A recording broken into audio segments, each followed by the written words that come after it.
très bien, ok. Good morning, all of you. Bonjour à tous. Bonjour à tous. Good morning, Venerable Elizabeth Lab, Bonjour, vénérable Elisabeth. Venerable Jimbala. Good morning, Arnold. Good morning, Morning. each and every one of you. Bonjour à tous, bonjour à nous, à tous.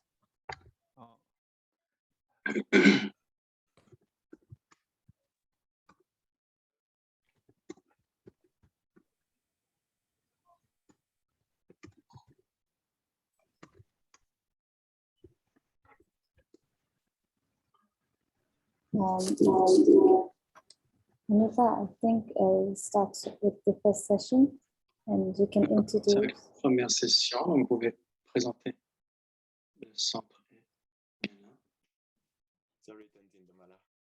Yeah, Anila, you can introduce. Vénérable Elisabeth. I think Venerable Elizabeth is going to do it.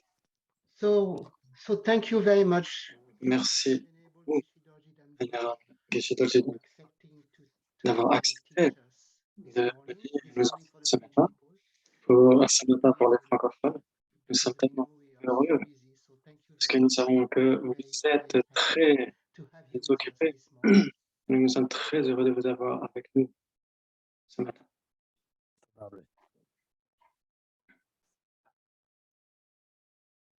Okay. Good morning, all of you. Bonjour à tous. Yes, indeed, it is a great joy for me to be. Oui, c'est une grande joie pour moi d'être avec le Centre Kalachak. Et donc de faire partie de l'aventure depuis 3 ans. Et donc 2 années en présentiel et 1 année en distanciel. Et donc nous aurons les prières qui seront effectuées. Et aussi nous prendrons les vœux de Bodhisattva d'inspiration. Et donc il n'y a pas d'engagement tel. Et donc tant qu'on est engagé à mentalement ressentir et de voir les bienfaits. Ok, donc dès qu'on va faire les prières, j'irai chercher mon autre micro. Et donc notre esprit va s'étendre, va se développer, s'épanouir avec cette conviction. Et donc prendre ces vœux de Bodhisattva d'inspiration. Nous faisons l'engagement de faire de notre mieux autant que possible pour se tourner vers les autres, tourner les autres, et si ce n'est pas le cas, au moins de ne pas blesser les autres. Et en particulier,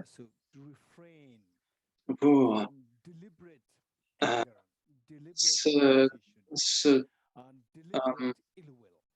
s'abstenir de s'engager dans la colère, dans les afflictions autant que possible. Et donc, c'est ce quoi nous allons nous engager. Et donc, à ce moment-là, vous pouvez prendre ces vœux de Bodhisattva d'inspiration. Prendre ces vœux de Bodhisattva. Vous devez avoir une certaine expérience de bodhicitta en tant que résultat de la méditation sur cette méthode. Donc, la méthode de 7 points, il faut s'y poser en effet, ou la méthode de légalisation à l'échange de soi avec d'autrui. Pour avoir au fond de soi la conviction que le sens de notre existence, c'est de développer l'amour et l'affection. Et grâce à cela, tout s'épanouit. Donc, cette conviction, vous devriez l'obtenir grâce à cette méthode, ces 2 méthodes. Et donc, si vous n'avez pas fait ces 2 méthodes pendant 1 an, 2 ans, 5 ans, à ce moment-là, on essaie simplement de faire un engagement, que les choses viendront d'elles-mêmes. Non, ce n'est pas le cas. Il faut essayer de voir que c'est une production dépendante et qu'avec cette conscience, cet esprit qui se tourne vers les autres et qui naturellement ressent l'empathie, l'amour et l'affection vis-à-vis de tous les êtres qui sont connus et inconnus.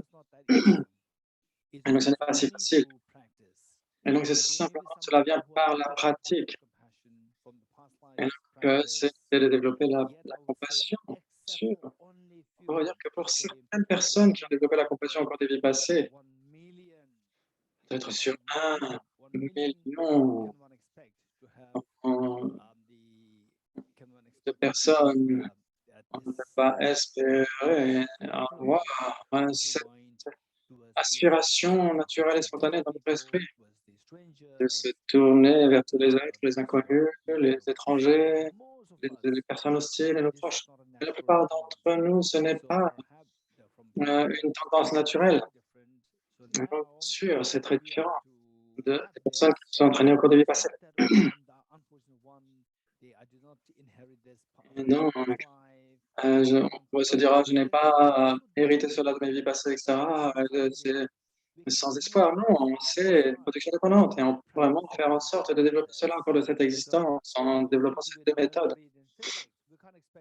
Et donc, si vous voulez être un prix Nobel de physique, vous ne pouvez pas espérer que quelqu'un vous fasse un vaudou et que vous, soudainement, vous deveniez un prix Nobel. Donc, que vous compreniez toutes ces théories de la physique quantique, etc. Non, c'est impossible. Vous devez vous entraîner à ce but. Et donc, avec ces prières préliminaires, ensuite, on prendra les vœux de bodhisattva d'aspiration. Commit ourselves. Et I'll comme try my nous best engageons, je ferai de mon mieux pour aider les autres. Et donc, tout au moins, je m'abstiendrai de leur nuire. Si vous vous engagez à cela, rien que cela, c'est un facteur qui, en fonction duquel votre bodhicitta deviendra très spontanée et très puissante. Avec ça à l'esprit, et donc en employant cette motivation appropriée,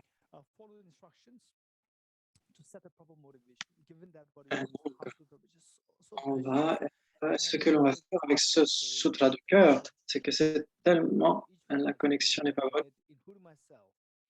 Et donc, on se dit, je suis tellement reconnaissant que le centre Kala Chakra ait pris cette initiative pour ces enseignements. Okay. Donc, je vais chercher mon micro, celui que j'ai pris hier. Et donc, c'est le plus grand bienfait que ces grands maîtres tibétains ont évoqué. Ils ont mentionné deux choses qui sont cruciales, qui sont d'importance vitale. Une chose au début et une chose à la fin. Et au début, à établir la motivation appropriée et à la fin, et d'approprier les mérites. Avec cela à l'esprit, essayez d'être assis de manière droite, que vous soyez sur un coussin ou une chaise ou où que ce soit. Essayez d'être assis confortablement, mais aussi essayez d'avoir le dos droit.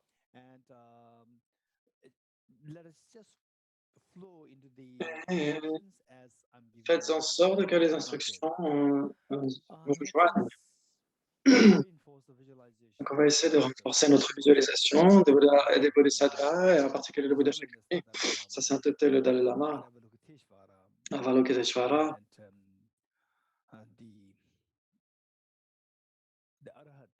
et les Arhats, Shariputra et les autres, et tous les êtres éveillés, et tous vos enseignants respectifs. Je sais que chacun d'entre vous avez vos propres enseignants, essayez de visualiser aussi. Et donc, emplis d'affection, d'amour, de sagesse, de compassion. Et comment est-ce qu'on les visualise? Ça joue un rôle important. Ils sont tellement aimants, exactement comme une mère aime son enfant, totalement focalisée sur son jeune enfant vulnérable. Et donc, ça, c'est le même type de manifestation de compassion, d'altruisme que tous les êtres éveillés ont à notre égard.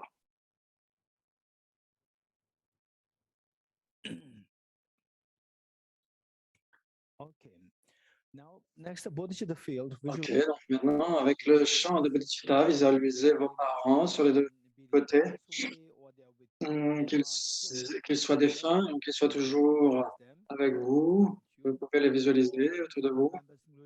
Et tous les êtres de votre famille, tous les membres de votre famille, et tous les êtres conscients, les animaux, les insectes, les prétas, les êtres des enfers, les débats, etc., les asuras, les gandharvas, tous les êtres qui souffrent dans le samsara.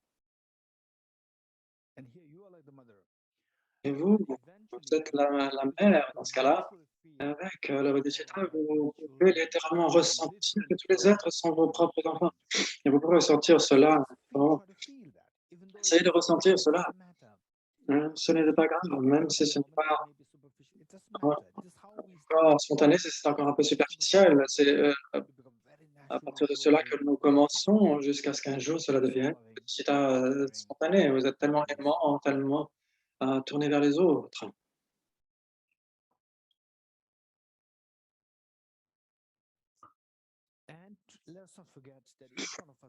N'oublions pas que chacun d'entre nous avons la nature de Bouddha, la reine de la perfection, qu'on soit bouddhiste ou non.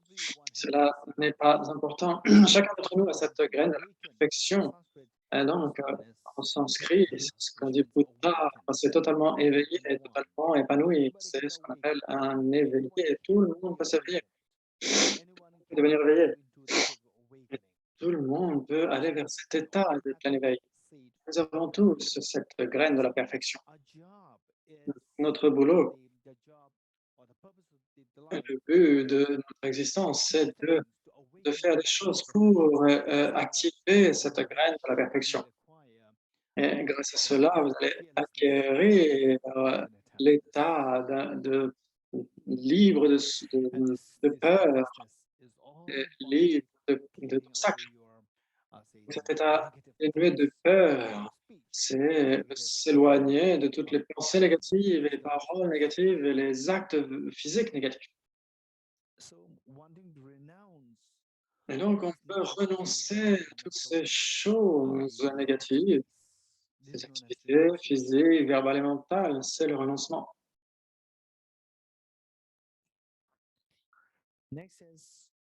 Ensuite, pour expérimenter ce bonheur infini, et donc, vous allez sentir cet état où vous êtes totalement à l'aise, où il n'y a plus de voile, plus de tout d'obstacle, de frustration. Et votre esprit a cette capacité d'imprégner librement chaque atome de l'univers. Et donc, ça, c'est dû à l'attitude de bodhicitta. Mais souhaiter se débarrasser de ces défauts, de ces obstacles, de ces voiles qui sont engendrés par l'égocentrisme. Donc, vous devriez vous débarrasser de cela pour trouver bodhicitta. Pour être éveillé pour le bien de tous les êtres. Essayez de méditer cela pendant un certain temps. Et cela peut être accompli par la sagesse qui voit la réalité interdépendante, car rien n'existe de manière indépendante. Et donc, ces deux choses, gardez à l'esprit que ce sont des trésors. Rien dans ce monde, les voitures, quoi qu'on trouve dans ce monde, tout cela est périssable. Donc, cela ne dure qu'un temps. Et quand nous quitterons ce monde, nous quitterons tout, nous abandonnons tout. Mais c'est tellement précieux si nous pouvons emporter avec nous ces trésors précieux qui vont vous garantir que même si votre maison vous donne de la protection, la vraie protection, vous avez de toutes les maladies, les difficultés, c'est ce sans renoncement. Et même si vous êtes à l'aise, que vous faites la fête, vous allez en vacances, etc., mais l'aise la plus vaste, c'est dû à bodhicitta. Et ça vous sera utile au cours de cette existence et l'existence à venir. Et la sagesse vous sera utile aussi jusqu'à l'éveil. Et vous donnera la plus grande protection et l'aise la plus vaste et garantie grâce à la sagesse. Et grâce à cela, vous dites, aujourd'hui, je vais essayer de développer ces trois trésors, le renoncement bodhicitta et la sagesse. Donc, tous ces trésors que je possède dans cette existence, la maison, la voiture, l'assurance, etc., tout ça, ce n'est que pour cette existence uniquement, bien sûr, c'est important, ça ne doit pas être mis de côté.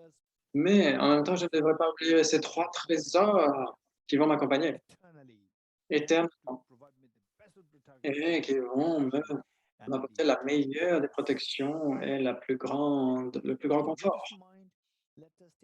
Avec cela à l'esprit, pendant quelques instants, essayez d'évoquer cette attitude, puis c'est état de Bouddha pour le bien de tous les êtres, même si c'est superficiel, ce n'est pas grave. Essayez de prendre cette opportunité de développer cet état d'esprit.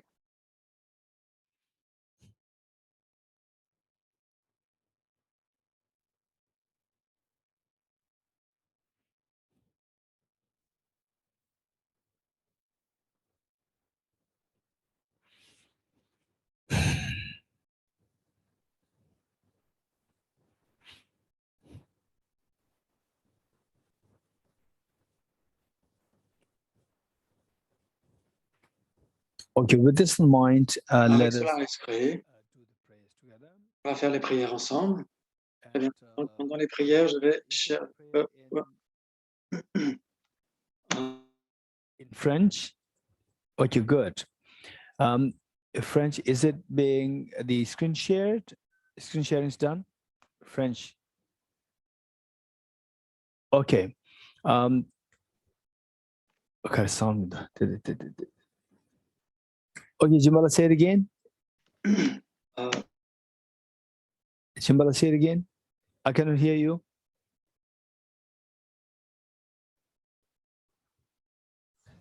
No, in English is fine. In French. Okay. Okay. The French people, they are very particular to make sure that they have their own En copy. français, ils sont chacun leur copie. Okay. So we'll say this prayer together. Et donc, on va faire ces prières ensemble, et donc du fond du cœur. Ok, à partir de la première page que vous avez reçue en français, et je vais chercher le micro. Okay, it's fine. Okay, so now our program coordinator is assigning me to do the Et donc, prayers. le coordinateur dit qu'elle va faire les prières. Ok. Okay. So La we'll say this coordinatrice. together. Ok, on va les réciter ensemble, en imaginant que tous les Bouddhas et les Bodhisattvas sont là avec nous, et que tous les êtres sont autour de vous et qu'ils se joignent joyeusement à vous. And teach by great compassion, you taught the Immaculate Dharma to dispel all perverted views. To you, the Buddha Gautama, I pay homage. And teach by great compassion, you taught the Immaculate Dharma to dispel all perverted views. To you, the Buddha Gautama, I pay homage. And teach by great compassion, you taught the Immaculate Dharma to dispel all perverted views. To you, the Buddha Gautama, I pay homage. Sanye joda zoge jonam la chanjo bardo dane gyapsu che dage jinso kebe sonam gi tola benjira sanye dubara sho sanye joda zoge jonam la chanjo bardo dane gyapsu che dage jinso kebe sonam gi tola benjira sanye dubara sho sanye joda zoge jonam la Badu dane gyapsu che dage jinso kebe tsonam rola benjir sangye rubare shom. I go for refuge until I'm enlightened to the Buddha, the Dharma, and the Sangha, while my accumulations to the practice of giving and so forth, may I become a Buddha to benefit all sentient beings. I go for refuge until I'm enlightened to the Buddha, the Dharma, and the Sangha, while my accumulations to the practice of giving and so forth, may I become a Buddha to benefit all sentient beings. I go for refuge until I'm enlightened to the Buddha, the Dharma, and the Sangha, by my accumulations to the practice of giving and so forth, may I become a Buddha to benefit all sentient beings. In dependent origination, there is no ceasing, no arising, no annihilation, no permanence, no coming, no going, no separateness and no sameness. I prostrate to the consummate Buddha, the supreme among all teachers, the one who taught this peace, which is free of elaborations. I prostrate to the mothers of the hearers, the bodhisattvas, and the Buddhas. who through the knowledge of all lead hearers seeking pacification, complete peace, who through the knowledge of paths cause those helping migrators to achieve the aims of the world, and who through the possession of omniscience help subdue us, expound a variety of teachings. The one who has transformed into the reliable guide, motivated by altruism to benefit sentient beings. The teacher, Sugata and protector, to you I make prostrations. The one who has eliminated the web of conceptualizations and is endowed with the divine bodies of the vast and the profound, who eternally shines for the forever noble light race. To you, the Buddha, I make prostrations. Inspired by wisdom and compassion, today in the Buddha's presence, I generate the mind of full awakening for the benefit of all sentient beings. Okay, I will recite this mantra, and I know that many of you know this mantra already, and not only the mantra, but the meaning of the mantra. And those who do not know the meaning, let me see if I get time to explain this very quickly during in the course of the class. But we have to know the meaning, and this must be, if possible, try to use this as a mirror to see how your mind is behaving on a daily basis, and to see. J'espère que vous m'entendez en français. Okay.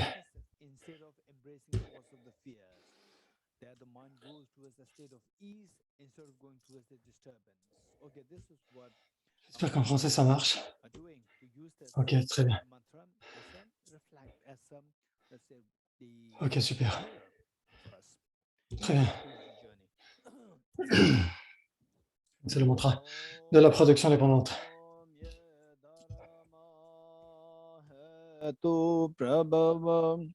Hetum tesham dathagato hyavatat tesham jayo niroda evam vadi mahashramanaye swaha.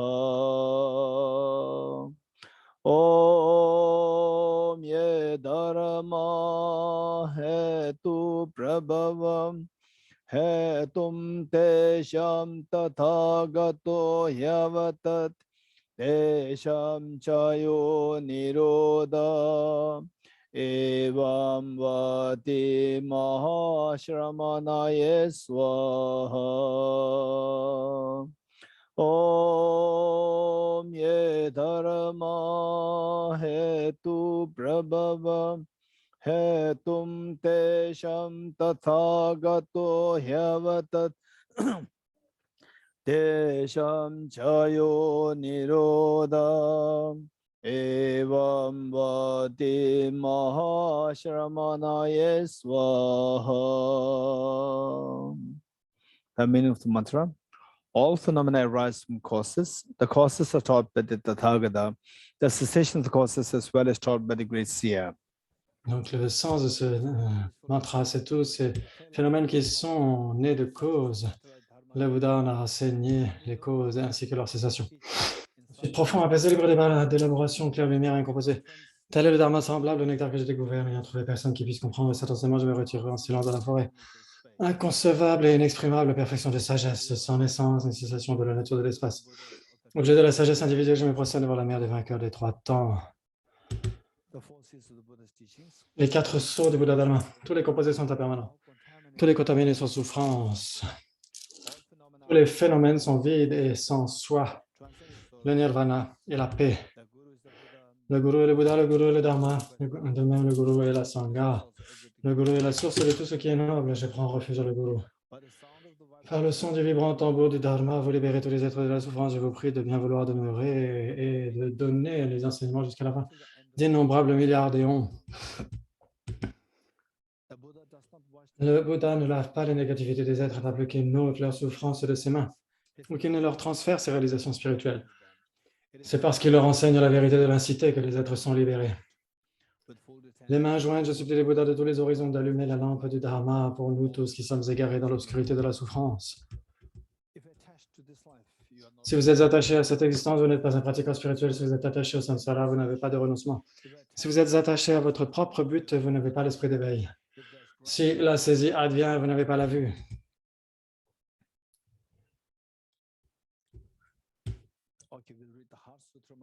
OK, on va lire le mantra du Sutra du cœur ensemble.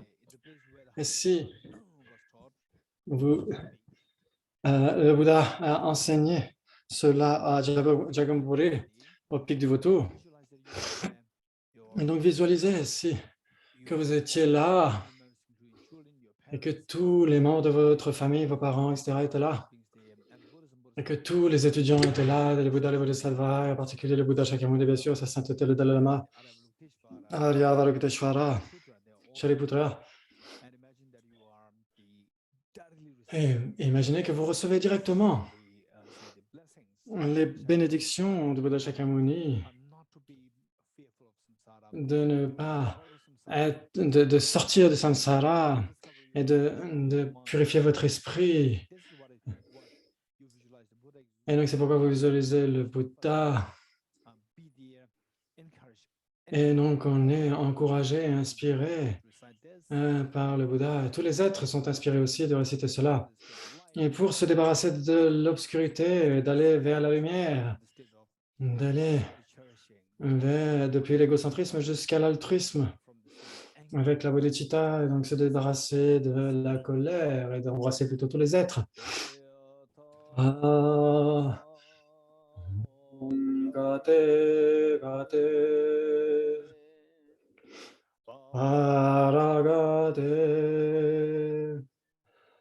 parasamgate bodhiswaha dhyata. Om gate gate, paragate, parasamgate bodhiswaha dhyata. Om gate gate,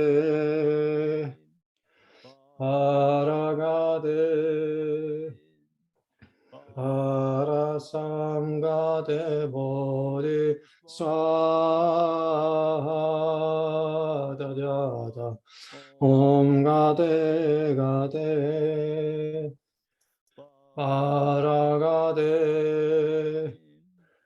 parasamgate bodhiswaha dhyata.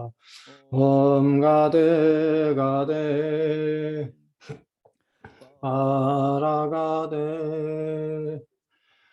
parasamgate bodhiswaha.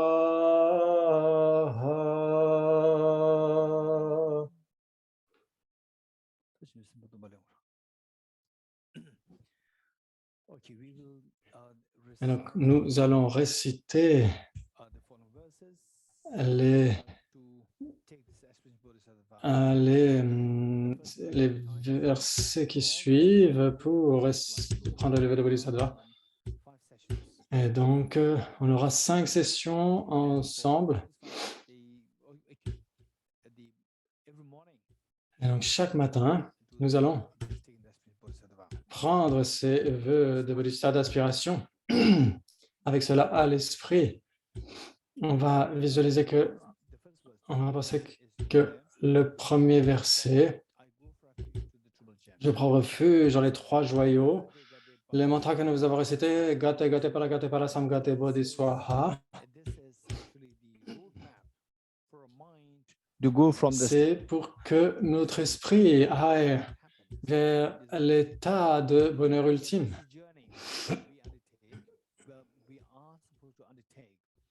Et donc, c'est pour que la connexion Internet n'est pas très bonne. Et donc, oui, en effet, ça prend beaucoup de temps et beaucoup d'engagement. We need tremendous support. Parce que nous avons besoin du support immense dans cet univers, celui des 3 joyaux. Donc, c'est pourquoi le premier verset, c'est « Je prends refuge dans les 3 joyaux ». Ça, c'est le premier point. Ensuite, la seconde ligne, c'est « Je confesse toutes mes négativités individuellement ». Donc ici, on ne semble pas l'avoir en français. C'est pas grave. Et donc, ici, ça veut dire que notre voyage la route de notre voyage peut être bloquée par des troncs d'arbres, des rochers, etc. Et donc, la route doit être dégagée.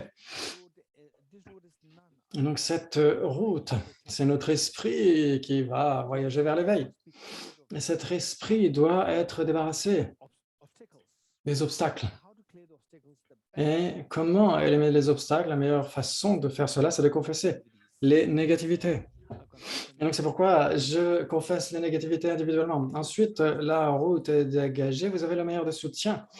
Mais si votre voiture n'a pas de carburant, là encore, vous ne pouvez pas vous déplacer. Et donc, la voiture n'est rien d'autre que votre esprit.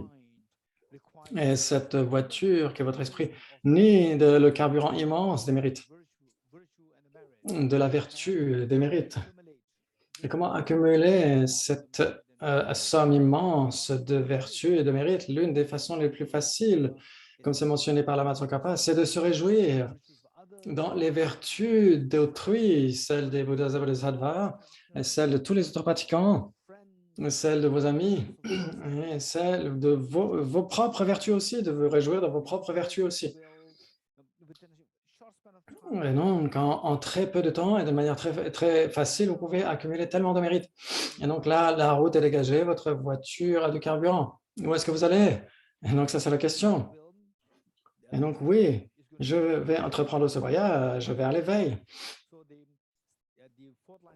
Et donc, la quatrième ligne dit « Je maintiens le précieux éveil en mon cœur ». Donc, ça veut dire « J'obtiendrai l'éveil, j'achèverai l'état d'éveil ». Donc, ce n'est pas quelque chose qui serait là à l'extérieur, c'est là à l'intérieur. Et donc, éliminer toutes les négativités, toutes les souillures, et c'est là où vous pourrez éveiller votre trésor intérieur. Et donc, on va le réciter ensemble 3 fois. Et imaginez là encore que tous les êtres sont là, en incluant vos parents, vos enfants, tous les êtres autour de vous. Et vous êtes encouragés, vous êtes tellement inspirés de faire cela. Je prends refuge dans les 3 joyaux, je confesse toutes les négativités individuellement. Je me réjouis dans les vertus de tous les êtres et je maintiens le précieux éveil en mon cœur. Je prends refuge dans les 3 joyaux, je confesse toutes les négativités individuellement.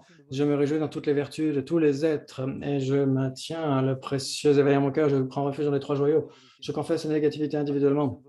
Je me réjouis dans les vertus de tous les êtres et je maintiens le précieux éveil en mon cœur. Ensuite, les 2 strophes qui suivent. Et donc ici, c'est comment est-ce que nous allons devenir éveillés? Je ne sais pas. Si on ne sait pas à ce moment-là, et donc vous avez besoin de modèles dans ce monde. Vous allez trouver des modèles, par exemple. Vous allez, par exemple, voir le prince Siddhartha, qui était une personne unique, qui a accompli le résultat. Et ensuite, après 2500 ans, des millions de milliards d'êtres, pas uniquement des êtres humains sur cette planète, mais aussi les Pretas, les Devas, les Devis, et des milliards et des milliards et de milliards d'êtres ont tiré des bienfaits d'un seul être qui s'est éveillé. Et donc, c'est bienfaits inconcevables de tous ces êtres. C'est grâce à la motivation initiale et comment ils se sont engagés dans ces pratiques. Comment? Il s'est éveillé. Et donc, comment est-ce qu'il s'est éveillé? La première voie, c'est la motivation, c'est qu'il avait bodhicitta, puissais-je devenir un Bouddha pour le bien de tous les êtres. Et donc, il a développé une motivation extrêmement puissante de bodhicitta. Et ensuite, le facteur suivant, c'est que pour matérialiser cette aspiration, puissais-je devenir éveillé pour tous les êtres, il s'est engagé dans les pratiques qui l'ont emmené vers l'éveil. Et donc ça c'est la première strophe ici qu'on a sous les yeux, ici sur l'écran. Et donc c'est parce que nous avons le Bouddha Shakyamuni comme modèle. Et donc ici, nous allons essayer de développer bodhicitta. Et donc on va essayer de développer cette motivation très puissante de bodhicitta. Et en matérialisant cette aspiration, en s'engageant dans les pratiques de Bodhisattva. C'est comme cela que ces 3 strophes sont combinées ensemble et sont des aides pour nous pour prendre ces vœux de Bodhisattva d'aspiration. On va les réciter 3 fois. Guru, Bouddha et Bodhisattva, veuillez prêter attention. Et comme les Bouddhas du passé ont généré l'esprit de Bodhicitta, et comme ils se sont engagés de manière victorieuse dans les pratiques de Bodhisattva, de la même façon, pour le bien de tous les êtres, je vais générer l'esprit de Bodhicitta. Et de la même façon, je m'engagerai dans les pratiques de Bodhisattva. Guru, Bouddha et Bodhisattva, veuillez me prêter attention. Exactement comme les Bouddhas du passé ont généré l'esprit de Bodhicitta.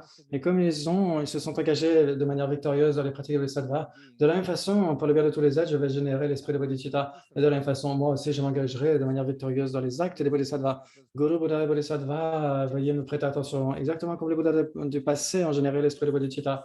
Et de la même façon qu'ils se sont engagés de manière victorieuse dans les pratiques des Bodhisattvas, de la même façon, pour le bien de tous les êtres, je vais générer l'esprit de Bodhicitta. Et de la même façon, je m'engagerai de manière victorieuse dans les pratiques des Bodhisattvas.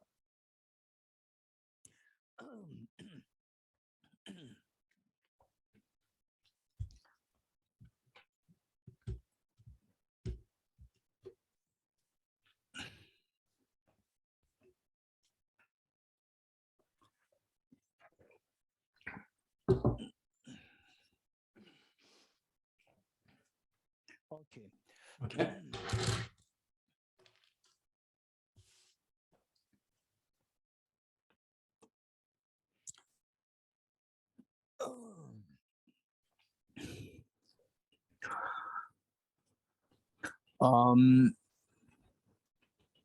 First, we Donc d'abord, nous avons besoin de savoir que ce sutra du cœur,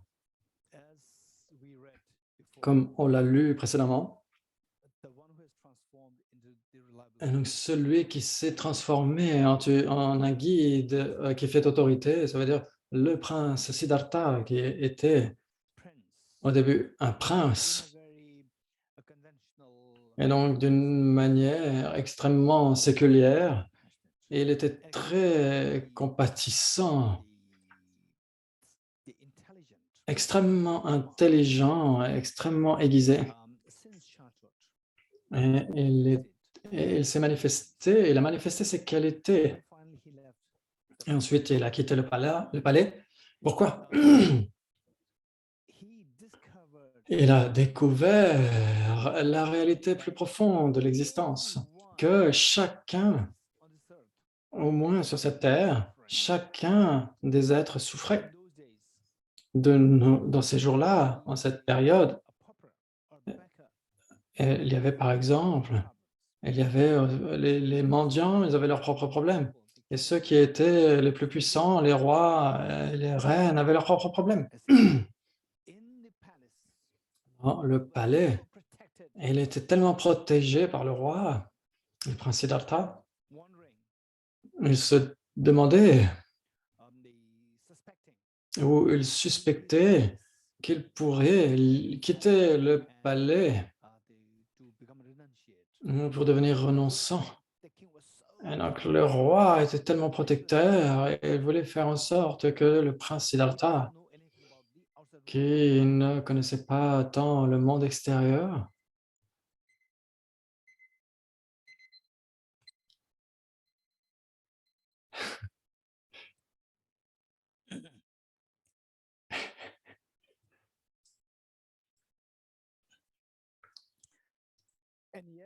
et pourtant, au sein du palais, il a pu voir tellement de choses qui survenaient. Par exemple, l'injustice, les injustices, comment la famille royale, les membres de la famille royale traitaient les servants, et comment les servants étaient traités de manière si injuste. Comment la compétition, la jalousie, et pire encore, les guerres entre les royaumes, où chacun avait peur. Et donc c'est là ce qu'avait vu le prince Siddhartha. Et donc, il s'est dit, je dois sauver tous ces êtres. Je dois sauver les êtres. Comment? Donc, si je suis les pas de mon père, et donc je pourrais au mieux devenir un roi. Mais si je regarde les rois, par exemple mon père, lui-même ne peut pas protéger, sans même parler du monde entier, il ne peut même pas protéger son propre royaume, ses sujets, mais même les membres de la famille. S'il y a une guerre qui advient entre les royaumes, la famille royale sera la première à être menacée puisqu'elle est la cible des autres royaumes. Et donc, il n'y a aucune façon de faire cela. Et donc, il s'est dit, OK, je dois révolutionner l'idée entière, de faire quelque chose qui est en dehors des sentiers battus, et donc faire quelque chose. Donc, il a quitté le palais, il a suivi sa voie. Et donc, c'est ce que dit le texte dans les prières. Celui qui est devenu une autorité valide, c'est Margirpa. Donc ici, il s'est sorti de cet état de souffrance, de misère, de négativité, et il a obtenu l'éveil, la lumière de l'éveil, de la compassion, de la sagesse. Et donc, il a fait cela grâce à l'altruisme, qui voulait obtenir le bien des êtres. Celui qui est devenu un guide, qui faisait autorité par compassion pour tous les êtres. Et donc, ça veut dire pour nous tous, à ce moment, nous savons, on pourrait ne pas être motivé de la façon dont le prince Siddhartha lui-même était motivé par cette grande compassion, mais au moins nous avons ce modèle-là, comment le prince Siddhartha a suivi la voie grâce à cette grande compassion, grâce à l'altruisme. Qu'est-ce qu'il a fait? Et donc, il est allé en quête d'un enseignant. Celui qui s'est transformé en un guide qui fait autorité par compassion pour le bien de tous les êtres est devenu l'enseignant, le Sugata, le protecteur. Je vous rends hommage. Que veut dire ici l'enseignant? Il est allé voir un enseignant pour apprendre quelque chose et par la suite, finalement, pour enseigner cela à tous les êtres, pour que tous les êtres puissent être libérés de cet état de douleur, d'agonie, de dépression, d'anxiété, vers l'état de liberté totale et de confort ultime. Donc, il est allé en quête d'un tel enseignant. Le premier, il a rencontré deux enseignants. Le premier, Acharya, le grand érudit, Alara Kalama. Il a rencontré cet enseignant. Donc, il a suivi cet enseignant et les instructions, et finalement, il a obtenu le même niveau que cet enseignant. Et donc, ça, c'était surtout du point de vue du samadhi, des pratiques de concentration, de la focalisation en un point. Il a obtenu cela. Et il a demandé d'autres enseignements supplémentaires. Et donc, les expériences méditatives, il y a deux aspects. L'un, c'est la focalisation. L'autre, c'est la méditation analytique. Et il y a ces deux. Les expériences méditatives peuvent être divisées en deux, la focalisation en un point et la méditation analytique. Et du point de vue de la focalisation, la méditation analytique, en particulier celle qui est focalisée sur la vacuité, qu'on va étudier dans le Sutra du cœur. Et donc, ça, c'est venu à l'existence grâce au Bouddha Shakyamuni. C'est venu grâce au Bouddha Shakyamuni, cet enseignement sur la méditation analytique et s'est focalisé sur la vacuité. Bien sûr, la méditation analytique existait avant le Bouddha Shakyamuni, mais la méditation analytique focalisée sur la réalité ultime, ça, c'est venu à l'existence sur la planète grâce au Bouddha Shakyamuni. Et donc, avant cela, tous les enseignants contemporains du Bouddha se focalisaient sur cette méditation de focalisation pour obtenir le calme mental. Et donc, cet enseignant, Kalama, a obtenu le samadhi de la vacuité. Ça veut dire qu'il y a un niveau très, très élevé de concentration, de samadhi dans. Et donc, le prince Siddhartha a obtenu ce même niveau. Il a demandé des enseignements supplémentaires. Et son enseignant a dit, mais tu as obtenu le même niveau que moi. Il n'y a rien de cela. Il n'y a rien au-delà. Et donc, tu as déjà obtenu, tu es déjà un grand enseignant. Reste avec moi et on aura des étudiants. Et le prince Siddhartha a ressenti peut-être que j'ai obtenu quelque chose pour me libérer de certaines afflictions avec cet état d'esprit de focalisation extrêmement calme, mais je n'ai pas la capacité d'aider tous les êtres. Je suis venu là pour trouver une solution pour aider tous les êtres. Et donc, il a quitté pour rencontrer un autre enseignant. Il a rencontré son deuxième enseignant, Acharya Udraka Ramaputra. Et donc, cet enseignant a obtenu le niveau le plus élevé de focalisation. Mais du point de vue de la méditation analytique sur la vacuité manquait toujours. Et donc, le prince Siddhartha, à nouveau, a obtenu le même niveau que son enseignant et il a demandé de nouveaux enseignements et son enseignant a dit non, c'est la fin, il n'y a rien, tu as déjà obtenu moksha, moksha, la libération, moksha, la libération. Et donc, il n'y a rien au-delà de cela. Et le prince Siddhartha, il savait au fond de lui qu'il n'avait pas la capacité d'aider tous les êtres. Et donc, il a parcouru sa voie et après 6 années de pratique d'austérité et en activant les graines issues des vies passées, il a accompli cette expérience de la méditation analytique sur la vacuité combinée avec la focalisation en un point qu'il avait apprise de ses enseignants. Et donc, pendant ces 6 années, ensuite, il a rejoint l'arbre de la Bodhi où il a obtenu l'éveil. Et donc, cette sagesse de la vacuité, cette sagesse de la vacuité que le Bouddha a finalement enseignée à Rajagriha et en d'autres endroits en Inde, c'est ce qu'il était censé enseigner pour aider tous les êtres, guider tous les êtres, pour les emmener de cet état d'obscurité vers l'illumination. Et donc ça, c'est l'enseignant dans cette strophe ici d'hommage au Bouddha. Et donc, pour voir l'efficacité de cette sagesse de la vacuité qui aide énormément pour éliminer les peurs de cette existence, etc., les tensions de l'existence, etc., la dépression, le stress de l'existence. Il a expérimenté lui-même. Et donc, par exemple, de nos jours, avec le COVID-19, et donc quand les vaccins se sont développés, et donc ils sont mis en expérimentation pour voir l'efficacité, l'efficience de ces vaccins. Et donc, par exemple, Pfizer, il y a 95% d'efficacité.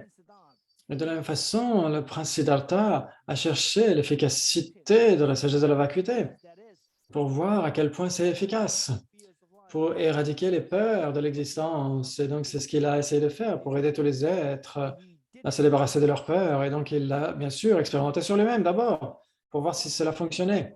Et donc, il a médité pendant 6 années. Et oui, il a été victorieux.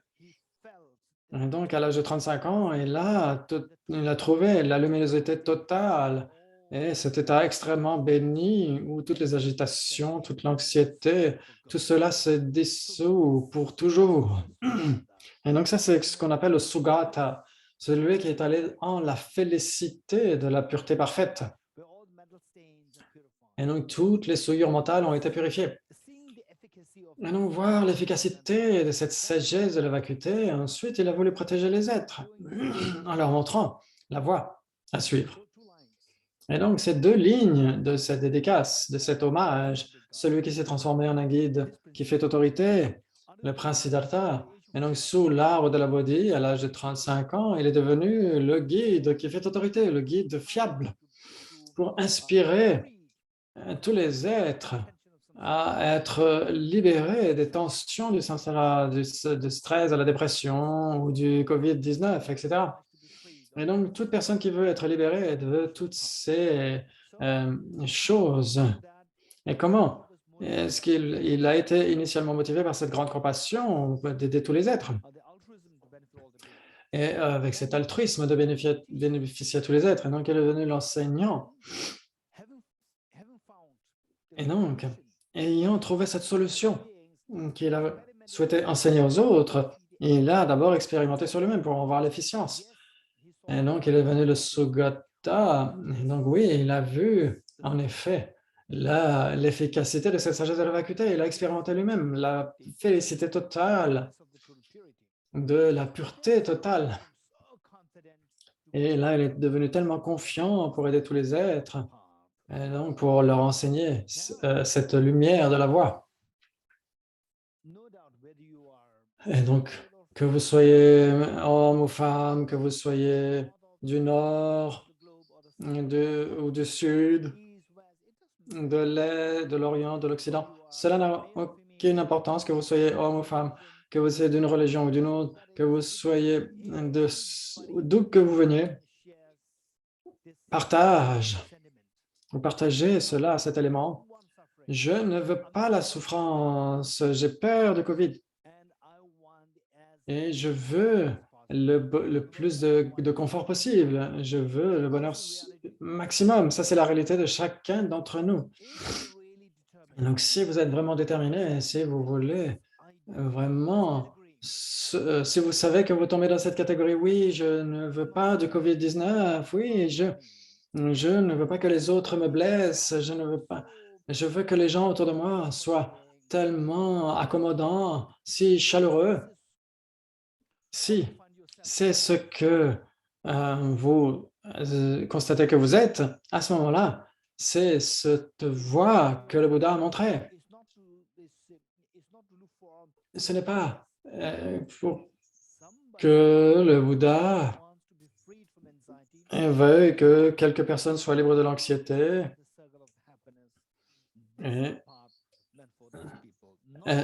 Donc, en fait, pardon, ça c'est pour la voie enseignée par le Bouddha, c'est pour les personnes qui veulent se débarrasser de la souffrance, etc. Ce n'est pas simplement les personnes qui veulent être bouddhistes, tout simplement. Les personnes qui veulent être débarrassées de la souffrance ont besoin de cet enseignement du Bouddha. Et donc, avec cela à l'esprit, c'est que sous l'arbre de la Bodhi, le Bouddha a obtenu l'éveil, il s'est assis. Et dans cette expérience, de cette félicité totale, de la pureté infinie, qui est l'état de Sugata. Et donc, il est resté dans cette expérience pendant 49 jours. Et la plupart d'entre nous, pour nous, ça pourrait être... Comment est-ce qu'on pourrait expliquer cela? Ça pourrait être un peu incompréhensible. Ce n'est pas grave. Il y a beaucoup de choses qu'on a besoin de découvrir au fur et à mesure que notre esprit devient de plus en plus ouvert et plus mature. Donc, les rois des dieux et des déesses, Brahma et Indra, ils ont vu que sur la planète Terre, le prince Siddhartha est devenu pleinement éveillé. Mais il n'enseignait pas. Il est resté en méditation. Et donc, ils se sont dit, mais pourquoi? Pourquoi son intention entière était de guider les êtres, et donc il ne guide personne, il est sous l'arbre de la Bodhi en méditation. Et donc, c'est Deva, Brahma et Indra sont descendus. On fait des prosternations au Bouddha. Et donc, l'ont vénéré en tant que le Bouddha Gautama, le Bouddha Shakyamuni. Et donc, on fait la requête. Veuillez, s'il vous plaît, ne pas demeurer silencieux. Veuillez tourner la roue du Dharma. Tourner la roue du Dharma, ça veut dire enseigner. Partager cette lumière de la voie. Et le Bouddha a dit, et donc il a dit, cette sagesse, j'ai découvert ce qui est un profond, paisible, libre d'élaboration. Et donc cette réalité suprême est tellement profonde. Donc c'est page 2 des prières profondes, apaisées, libres d'élaboration, claire lumière et un composé tel le dharma semblable, un nectar que j'ai découvert, n'ayant trouvé personne qui puisse comprendre cet enseignement, je me retirerai en silence dans la forêt. Et donc le Bouddha, ayant vu que tous les êtres avaient cette capacité ensuite de éliminer toutes les souillures de leur esprit et de libérer cette expérience de bonheur. Et donc, au début, le Bouddha s'était rendu compte qu'il serait difficile de trouver qui que ce soit qui puisse être réceptif à cet enseignement si profond. Donc, c'est pourquoi il avait dit, je vais demeurer en solitude dans la forêt. Et donc, Brahma et Indra ont fait des prosternations, ont fait la requête. Et finalement, le Bouddha a accepté à Sarnath, près de Varanasi. Je suis sûr que beaucoup d'entre vous ont été là-bas, à Varanasi. Et là, le Bouddha a commencé à enseigner.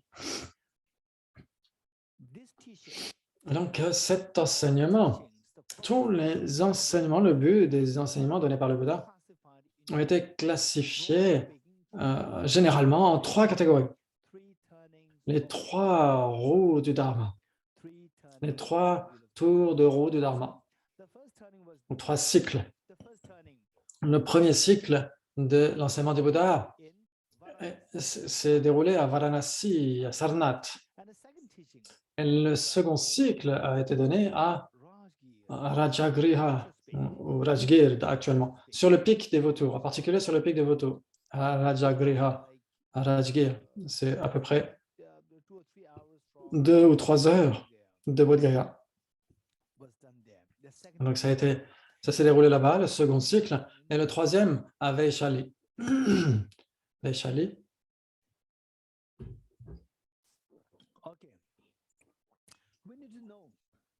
Donc, on a besoin de savoir, à certains points, je pourrais être un petit peu technique. Je sais qu'il y a beaucoup d'entre vous qui êtes vraiment exposés à la philosophie bouddhiste, aux technicités, et donc pour eux, je ne devrais pas mettre de côté ces technicités, mais en même temps, les personnes qui sont plutôt nouvelles, ne soyez pas submergés. Oh là là, il y a tellement de choses. Je ne comprends pas vraiment quoi que ce soit. Ne soyez pas, sentez-vous joyeux. Oh, je suis tellement chanceux que je sois avec tous ces anciens étudiants, ces étudiants de long terme, et je suis tellement heureux d'être là avec eux. Quand j'étais en classe, 9, 10, 11, 12, quand j'étais à l'école, j'imaginais, mais qu'est-ce que ça doit être d'être avec les personnes qui sont en doctorat, par exemple, quand j'étais teenager, j'étais adolescent, et je me disais, mais ça doit être génial d'être avec de s'asseoir avec des doctorants. Et donc, pour les personnes qui êtes nouvelles, vous devriez vous ressentir joyeux d'être avec des personnes qui sont en doctorat de philosophie bouddhiste, plutôt que de vous sentir submergé. Et même les personnes qui maintenant, vous pouvez me suivre correctement, et donc, aussi, ces personnes étaient comme vous, ils étaient submergés par le passé. Et donc, grâce à leur constance, maintenant, ils peuvent vous voir et se dire, et donc, ils sont empathiques, et donc, oh, mais ces personnes peuvent se sentir submergées.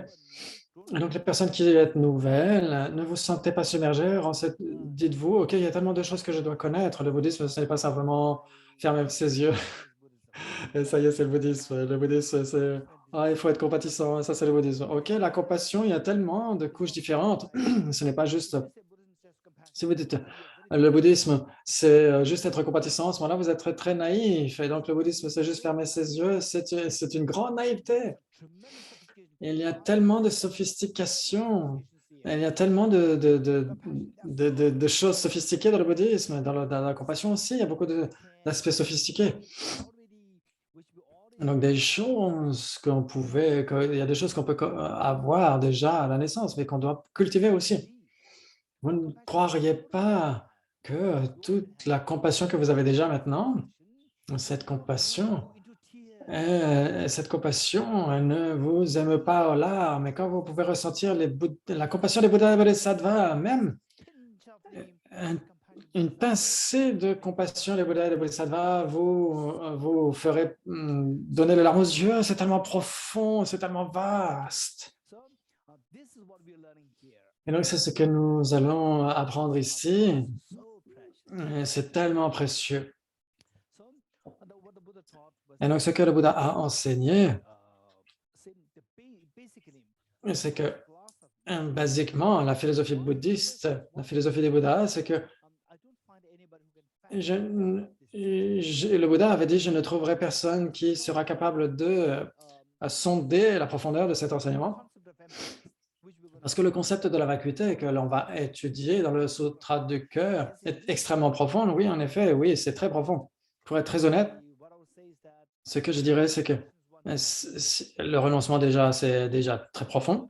Et la bodhicitta aussi, c'est encore plus profond, de manière plus sophistiquée. Et la sagesse de la vacuité, c'est encore plus sophistiqué.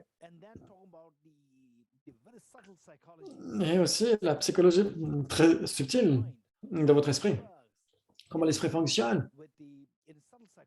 Avec la psychologie subtile, ça c'est extrêmement sophistiqué. Et donc comment l'esprit et la physiologie, comment les deux sont connectés. Et la physiologie, et comment notre biologie, comment c'est sophistiqué, c'est interconnecté. Et donc la connexion, c'est assez connu, mais la physiologie et la psychologie, comment ces deux sont connectés, ne sont pas connectés au niveau grossier, mais au niveau subtil. Et donc ça, c'est très, très sophistiqué. Et donc le point ici, c'est que cette vacuité que ce Bouddha a vu, que si on découvre cela, c'est la clé pour obtenir la libération. Si on ne découvre pas cela, quoi qu'on fasse, quelque méditation que vous fassiez, par exemple, les deux enseignants du Bouddha, avant que le Prasiddhartha ne devienne Bouddha, et non, même ces états d'esprit extrêmement concentrés n'ont pas mené en dehors du samsara. Et donc, ce n'est pas parce que les textes le disent. Et non, vous devez réaliser cela. Sans la sagesse de la vacuité, vous allez continuer à être plongé dans votre sommeil. Vous allez encore être piégé par votre sommeil, par votre rêve. Dans le rêve, quoi que vous fassiez, vous ne sortez pas du rêve. Dans le rêve, vous pourriez méditer. Le fait que vous pensez que vous méditez dans un rêve, déjà, cela, c'est un rêve et vous n'êtes pas libéré du rêve. Et donc, le point ici, c'est que voir la vacuité, c'est de se réveiller du sommeil de l'ignorance, se réveiller du rêve de l'ignorance. Seulement cela, alors là, vous pourrez être libéré de tous les contenus du rêve. Jusqu'à ce point, quoi que vous fassiez, maintenant, par exemple, vous vous endormez, vous commencez à rêver, et vous rêvez de contracter le COVID, vous dites « Ah, je dois me débarrasser de cela », ou vous rêvez d'être dans l'anxiété ou déprimé, et donc dans le rêve, vous allez voir un enseignant qui vous donne des enseignements, et vous faites de la méditation. Et tout cela, c'est le rêve, c'est toujours du rêve. La méditation aussi, c'est de rêve. Le fait que vous soyez, que vous complaisez dans ce rêve comme étant du rêve, vous ne réveillez pas.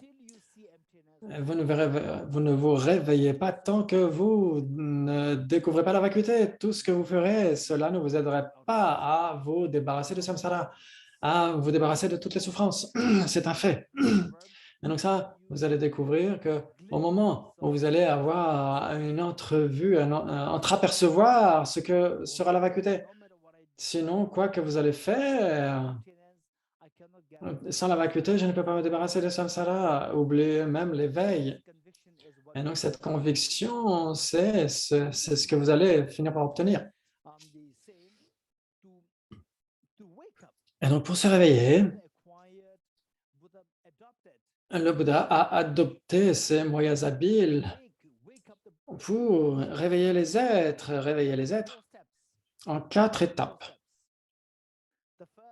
Le premier, c'est d'une manière, c'est réveiller les gens très faibles, ensuite partial, ensuite un éveil un petit peu plus supérieur, et ensuite pleinement éveillé.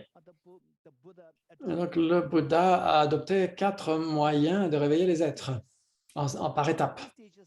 Et donc, ces étapes, ce sont les 4 les 4 écoles philosophiques bouddhistes. Les 4 écoles philosophiques bouddhistes. Et donc, si nous sommes au centre Kalachakra, donc nous avons fait les 2 premières années, et donc, bien sûr, je ne vais pas vous épargner. On sera ensemble du matin jusqu'au soir, et donc on sera ensemble, étudier ensemble, discuter ensemble. Et donc, toutes ces choses, tous ces détails, et donc on les apprendra variablement.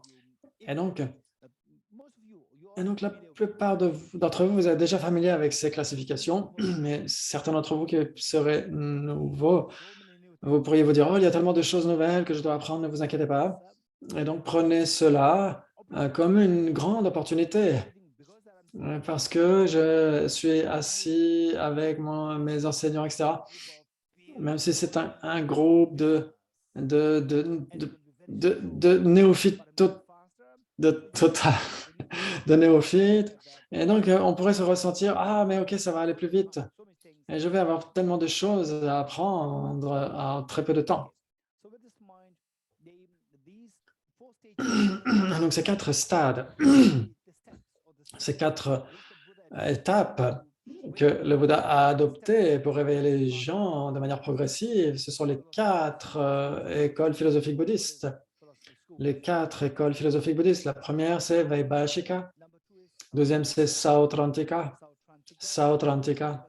Troisième, c'est Chittamatra. Quatrième, c'est Madhyamaka. On va les répéter. La première, c'est Vaibhashika. OK. Le deuxième, c'est Sautrantika. Ensuite, si vous vous sentez un peu confus, vous pouvez vérifier avec Vénérable Elisabeth. Vous avez aussi Jimba. Et il y a beaucoup de gens de cours de Nalanda. Donc, Vaibhashika, Sautrantika. Le troisième, Chittamatra. Et quatrième, Madhyamaka. Et donc, pour votre information, ces 4 vont venir de la discussion philosophique très souvent. De cette manière-là, il ne faut pas s'inquiéter dès le départ, ça va revenir, on va répéter beaucoup de choses, il y a beaucoup de choses qui seront répétées, ce n'est pas définitif. Et donc, avec cela à l'esprit, le premier tour de roue du Dharma, le premier cycle du Dharma, le Bouddha a enseigné les 2 premières écoles. Ces 4 écoles, comment elles sont énumérées dans Vaibhashika, Sautrantika, Chittamatra, Madhyamaka. Et donc, elles sont progressivement, elles vont devenir plus subtiles, de plus en plus subtiles. D'abord plus basiques, ensuite plus sophistiquées, et ensuite de plus en plus sophistiquées. Donc, dans le premier cycle du Dharma, le Bouddha a enseigné d'abord les 2 premières écoles. Les êtres qui suivent les 2 premières écoles, dont l'état d'esprit les destine à ces 2 premières écoles, Vaibhashika et Sautrantika. Et donc, quand le Bouddha va parler des 4 nobles vérités, et donc comment les êtres souffrent de le samsara et comment les êtres peuvent être libérés du samsara. Les vraies souffrances, les vraies origines de la souffrance, c'est un ensemble causal. La souffrance, c'est les causes de la souffrance. Comment vous avez identifié cela ou comment vous pouvez vous en sortir? Et donc, un autre ensemble causal qui relève de la libération des êtres, les vraies cessations de la souffrance, ensuite les vraies voies qui mènent à la cessation, les 4 nobles vérités. Et donc, le Bouddha a enseigné les 4 nobles vérités, comme étant véritablement existantes. Ça, c'est une clé, ne l'oubliez pas. Comme étant véritablement existantes, les 4 nobles vérités ont été véritablement existantes. Et dans une autre occasion, à Rajagriha, levez votre main, les personnes qui ont été là-bas, à Rajagriha, sur le pic du Vautour. qui a été là-bas, les personnes qui ont été, levez la main, ceux qui ont été au pic du vautour, donc beaucoup d'entre vous. Et les personnes qui n'ont pas été là-bas, je vous suggérerais que la meilleure période, c'est l'hiver. Ici en Inde, à Bodh Gaya, en hiver, ce serait la meilleure période pour y aller. OK. Et donc, sur le pic des vautours à Rajagriha, le Bouddha a enseigné le second cycle du Bouddha Dharma, le second tour de roue, et il a dit rien n'existe véritablement. Et donc, cet enseignement, l'audience principale, c'était les Madhyamika. Donc, le premier auditoire, les destinataires de l'enseignement, c'était les Vaibhashika et les Sutrantika. Ensuite, quand le Bouddha a dit rien n'existe de manière véritable, l'audience, l'auditoire, c'était les Madhyamika, les quatrièmes. Et ensuite, les Chittamatras, ils auraient pu être confus. Ils n'étaient pas aussi aiguisés que les Madhyamika, mais ils étaient plus aiguisés que les Vaibhashika et les Sutrantika. Et donc, ils étaient un petit peu au milieu. Et donc, ils étaient un peu confus. Parce qu'au premier cycle de Dharma, le Bouddha a dit les 4 nobles vérités existent véritablement. Ensuite, au second tour, il a dit rien n'existe de manière véritable. Et donc, les 2 premiers, c'était ceux qui étaient heureux avec le premier cycle de l'enseignement du Bouddha. Ils étaient OK avec cela. Ensuite, les Madhyamika, ils étaient satisfaits avec le second tour du Dharma. Et ensuite, les Chittamatras, ceux qui avaient cette attitude, cet état d'esprit plutôt tourné vers le Chittamatra, étaient confus. Et donc, ils ont dit, OK, au début, le Bouddha a dit que les 4 nobles vérités étaient véritablement existantes. Ensuite, il a dit, rien n'existe de manière véritable. Et donc, qu'est-ce que je devrais prendre littéralement? Qu'est-ce qui est vrai maintenant? Et donc, avec cela, ce qui est arrivé, c'est que à Vaishali, le 3e cycle du Dharma a eu lieu à Vaishali. À Vaishali,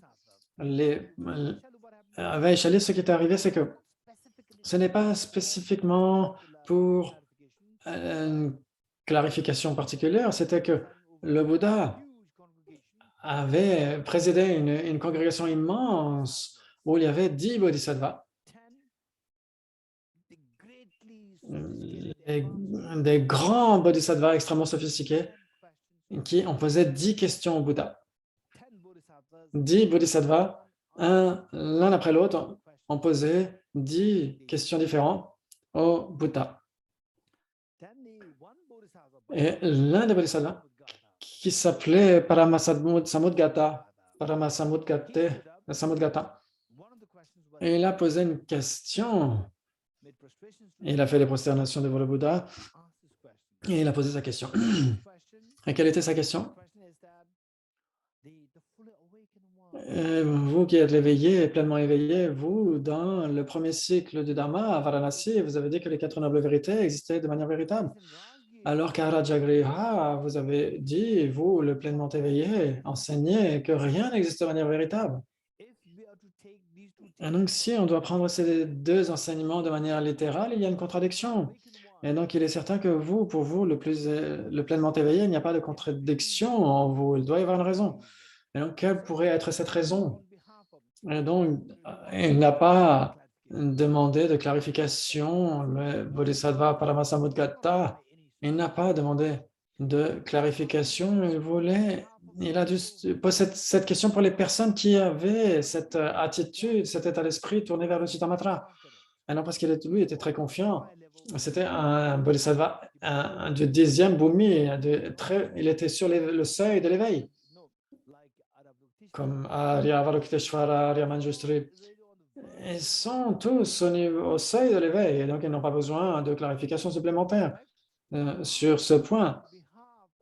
Mais au nom de ces personnes qui auraient pu être confuses par cette contradiction apparente. Et donc, pour ces personnes qui avaient cette attitude de Chittamatra, le Bouddha a interprété, le Bouddha a fait cette interprétation, et donc, il a interprété ses premiers enseignements pour suivre la disposition des premiers disciples.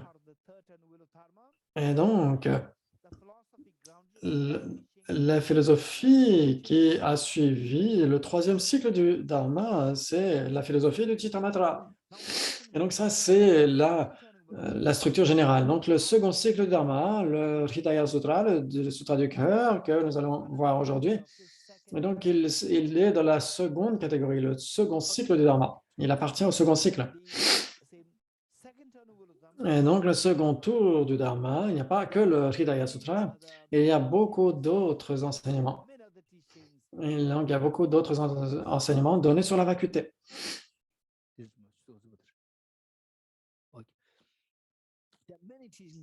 Et donc, il y a beaucoup d'enseignements donnés sur la vacuité. Beaucoup. Le sutra du cœur, du point de vue du titre, vous pouvez voir que c'est l'essence, la quintessence de la perfection de sagesse. En fait, c'est le cœur dans le sens l'essence, la quintessence de la perfection de sagesse, les sutras sur la perfection de sagesse. Parce que le Bouddha a donné tellement d'enseignements sur la perfection de sagesse. Il en a tellement donné. Et donc là, c'est le cœur, c'est la quintessence, l'essence. Et donc, bien sûr, si vous le lisez, vous verrez, c'est très, très bref. Et donc, il est sous la forme d'un dialogue quand le Bouddha a présidé une congrégation, le dialogue se tient entre Shariputra et Aryavarokiteshvara.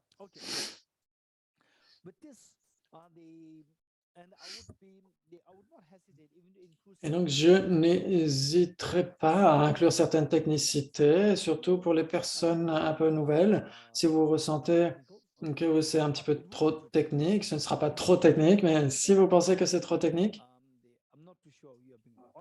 et donc, je ne sais pas si vous serez vraiment honnête. Ce n'est pas trop technique. Et donc, il y a beaucoup d'enseignants anciens, et donc, il faut les inclure. Et donc, en particulier, on voit que en voyant le Sutra du cœur, il parle de la réalité ontologique. Quelle est la réalité ontologique? Dans le jargon philosophique, ça veut dire quoi la réalité ontologique? Ça veut dire simplement, ok, qu'est-ce que l'on voit ici? On voit une fleur. Est-ce que c'est vraiment une fleur? Ça, c'est la question. Est-ce que c'est vraiment une fleur?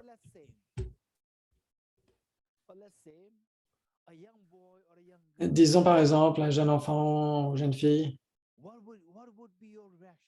Et donc, quelle serait leur réaction à ce jeune garçon, à cette jeune fille? Ils sont très compatissants, aimants. Quelle serait votre réaction?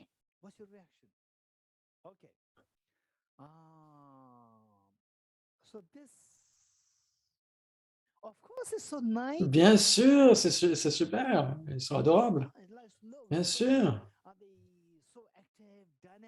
Ils sont dynamiques, ils sont présentables, etc. Ils sont adorables. Mais ce n'est pas nécessaire que tout le monde verrait ce jeune garçon, cette jeune fille comme adorable. Ça dépend de votre perception.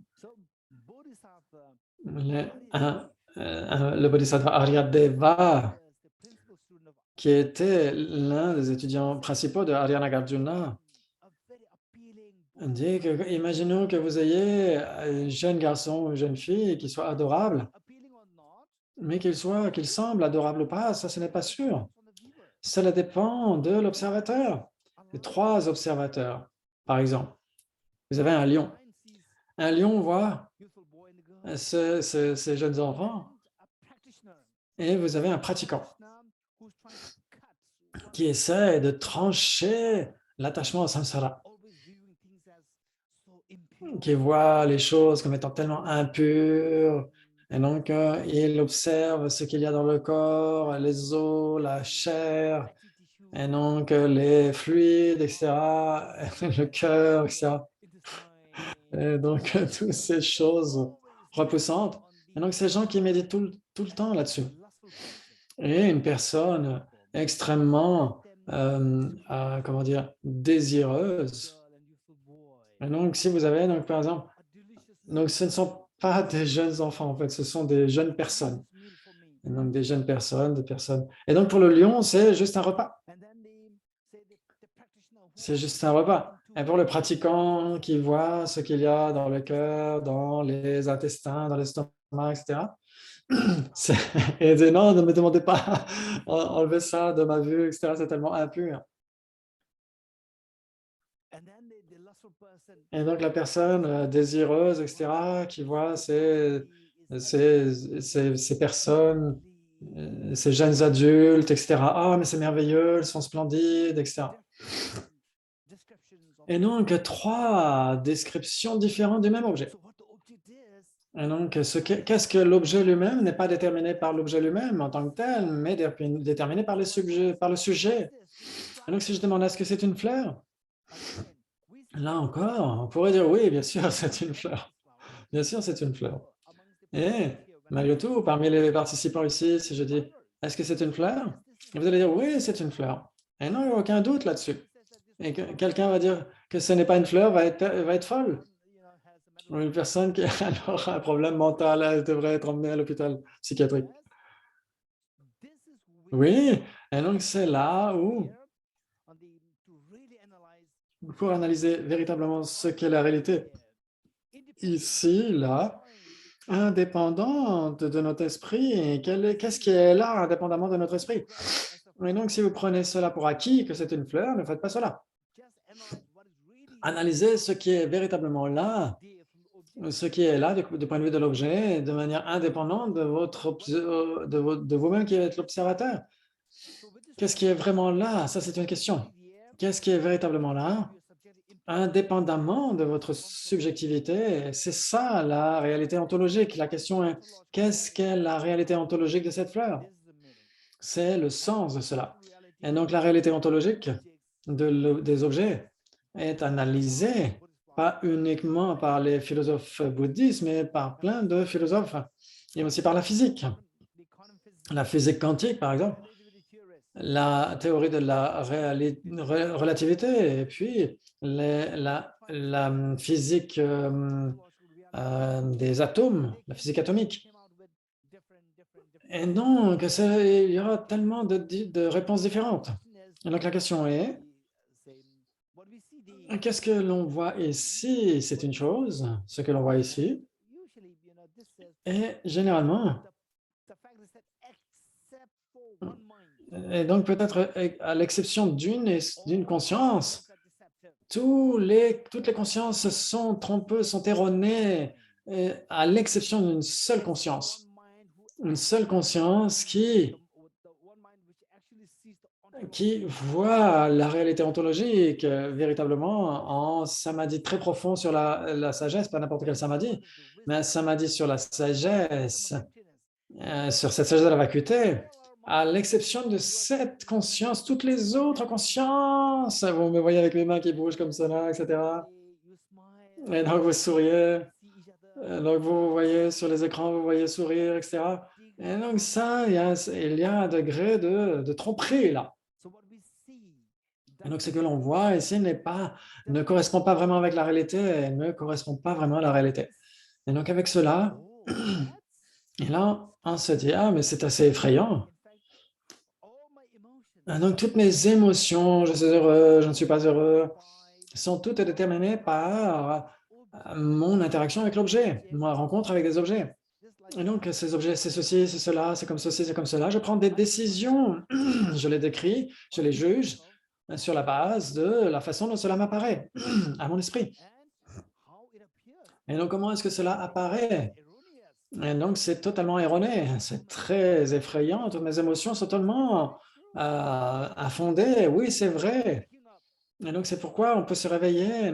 Nos perceptions sont aussi infondées, sont aussi trompeuses que celles d'un rêve. Les rêves sont trompeurs. Quand vous vous réveillez, il n'y a que là que vous vous dites, OK, c'était trompeur. Pendant le rêve, vous n'allez jamais découvrir le rêve comme étant trompeur. Et donc, certaines personnes qui font des rêves lucides,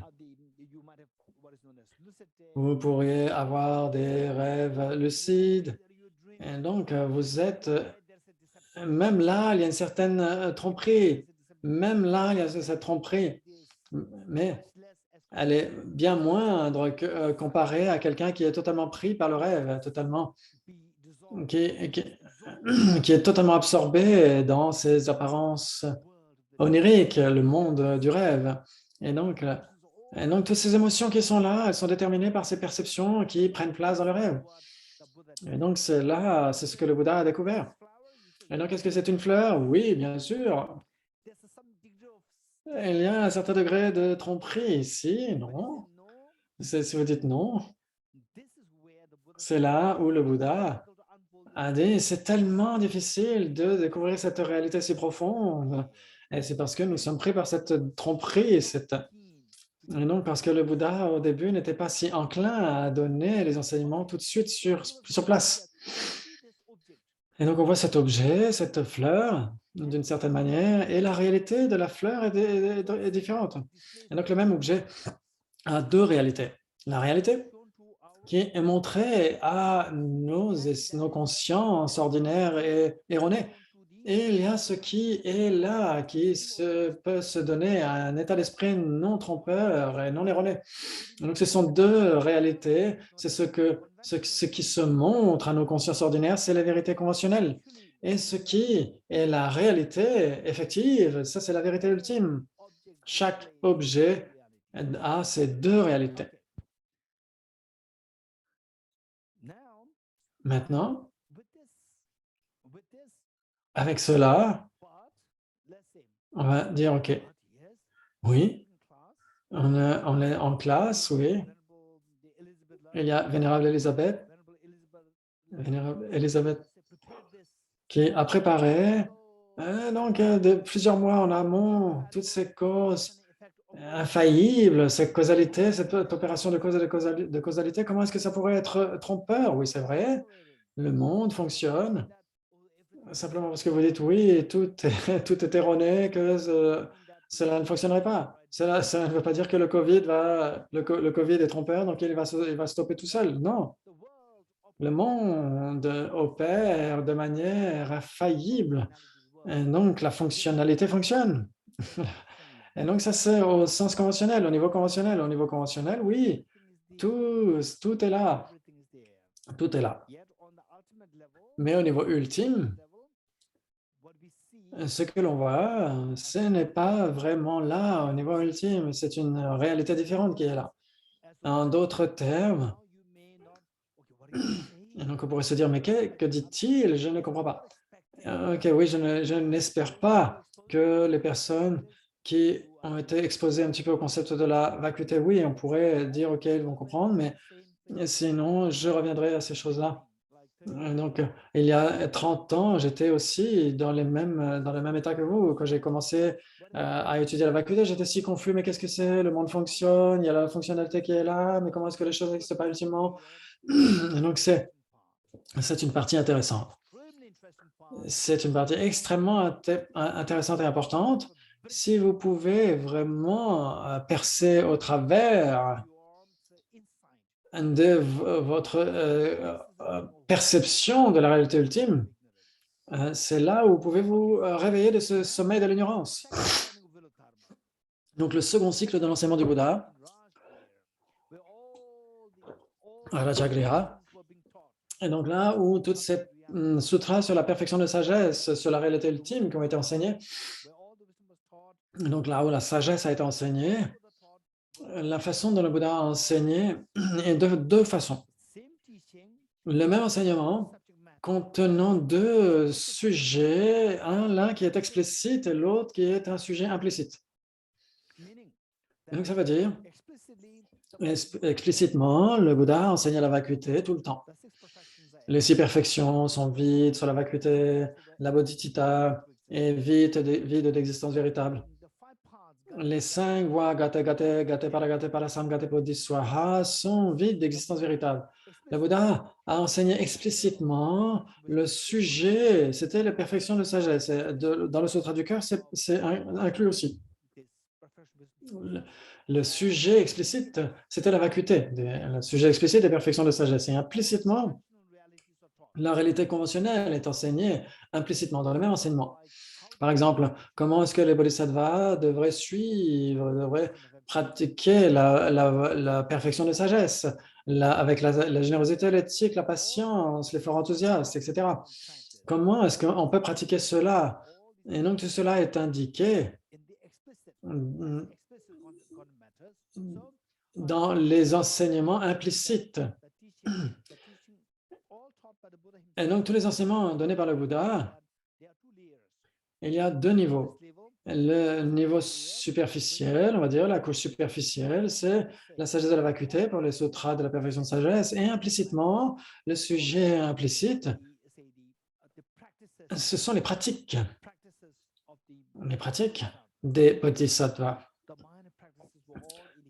Et donc, toutes ces pratiques sont impliquées de manière implicite. Et donc, c'est ce qu'on devrait garder à l'esprit. Et donc, quand nous étudions le Sutra du cœur, de la même façon, on verra qu'il y a la vacuité qui est enseignée de manière explicite, qui est mentionnée, l'enseignement de la vacuité à la surface, et implicitement, derrière cela, il y a les autres enseignements. Et donc, on doit évoquer ces deux aspects. Et donc, ce que l'on trouvera dans le Sutra du cœur. OK.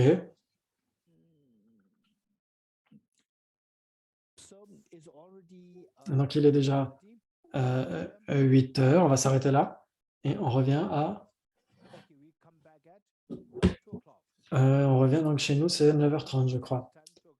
Et donc, en Inde, c'est 2h, 14h. Et donc, chez nous... Et donc, dans 1h30. Oui, oui, 9h30 en français. OK. 9:30 in France. Merci beaucoup. Et donc, on revient tous dans 1h30 à 9h30 en France.